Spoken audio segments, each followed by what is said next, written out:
Do you know how to properly calculate the ARV on your next Maryland fix and flip projects?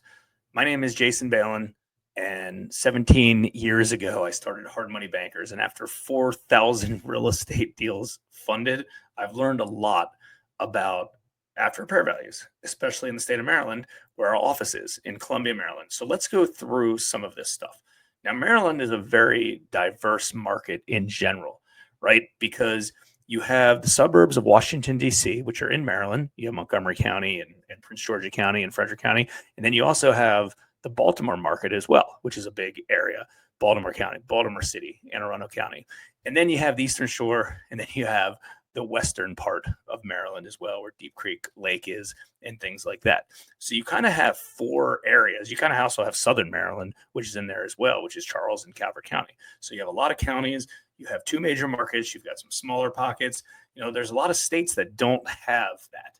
And as a real estate investor, it can be challenging. It can be challenging to really determine what the ARV is. ARV stands for after repair value or after renovation value. And it's a very important, if not the most important number in your real estate investment transaction. Because what, in essence, it's happening is if you're a real estate investor and you're looking to buy a piece of property, maybe it's distressed, fix it up and resell it, you need to know what you can resell it for, what an end homeowner can sell it for. And until you know that number, you don't know how much you can buy the property for, right? It's one of the most important parts. So let's use some real numbers. So let's say that the after repair value of a property is $400,000. And we can go through how we arrived at those numbers here in a second, but it's $400,000. Typically, the rule of thumb is you don't want to spend any more than 65% or 70% minus the construction costs on the property. So there's enough equity and there's enough room for you to make a profit if you're going to be flipping the house. So let's say the construction costs are, let's just say they're $60,000, right? So the ARV is 400,000 and needs 60,000 in work. So you take 65% of $400,000, and that's 260,000 minus the 60,000 in construction costs, and that ends up being a $200,000 max purchase price. 200,000 for the purchase, 60,000 for the construction. That's 260. And then the resale, the after repair value is 400. Now I know you might think like, well, I'll never get this property for $200,000. Like that's half off, things like that. Well, keep in mind, 400 is the after repair value.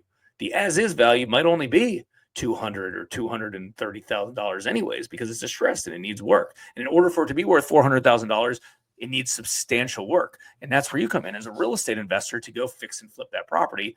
And it ends up being a value add, and you're creating equity and you're creating profit to do so. So let's talk about some details related to this. So we talked about Maryland being a diverse market and having lots of different pockets, and that's great. Ideally, when you're fixing and flipping houses, you want to stay in the median housing price neighborhoods. The median housing price neighborhoods is where first-time home buyers and the majority of the population live in, median housing prices, right? That's not to say that you can't flip houses in, higher end areas in Potomac or Bethesda or things like that. And it doesn't mean that you can't flip houses in some of the more price point neighborhoods of Baltimore City or some of the counties in Western Maryland or in the Eastern Shore that have less values to them. You certainly can. But the majority of the transactions are done. And if you look at statistics, the majority of the transactions are done in populated areas that have median housing prices in those neighborhoods. So those are just easier to stick with. And if you're a newer real estate investor, I'd probably encourage you to stick to median housing price neighborhoods just because they're easier to determine. And there's also statistics that show that when there's an economic downturn, the lower price point areas and the higher price point areas, sometimes get squeezed the most, and there's just a little bit more speculative. So there's obviously lots of resources to help determine and calculate your after repair value. The best one is a local MLS. Locally it's Bright MLS. That's what they use in the state of Maryland. So local MLS is ideal. You can use resources like Zillow. You can use resources like PropStream. I also like to look at land records, which shows recordable instruments like a recorded deed of trust, which is like a mortgage or a deed. SStat, Maryland SStat. You can look at public records that way. We also offer a free deal analyzer on our website at hardmoneybankers.com. But you in essence want to be able to become an expert at calculating ARVs. And if you're just getting started, you might be reliant on help from local real estate agents, some local real estate investors, maybe some local appraisers. But the goal is for you to really, really analyze these properties yourself. Now, as a lender, we like to comp properties to be realistic. And I think as a real estate investor, you want to be realistic yourself, right? So you're not overpaying for a property. That doesn't make sense. You're going to lose money if you do that. So we use a combination of the things I just talked about, but we heavily focus on the local MLS, and we really can dig in. We try to look at 3, 4, 5, 6 active comps, 3, 4, 5, 6 sold comps in a small targeted area.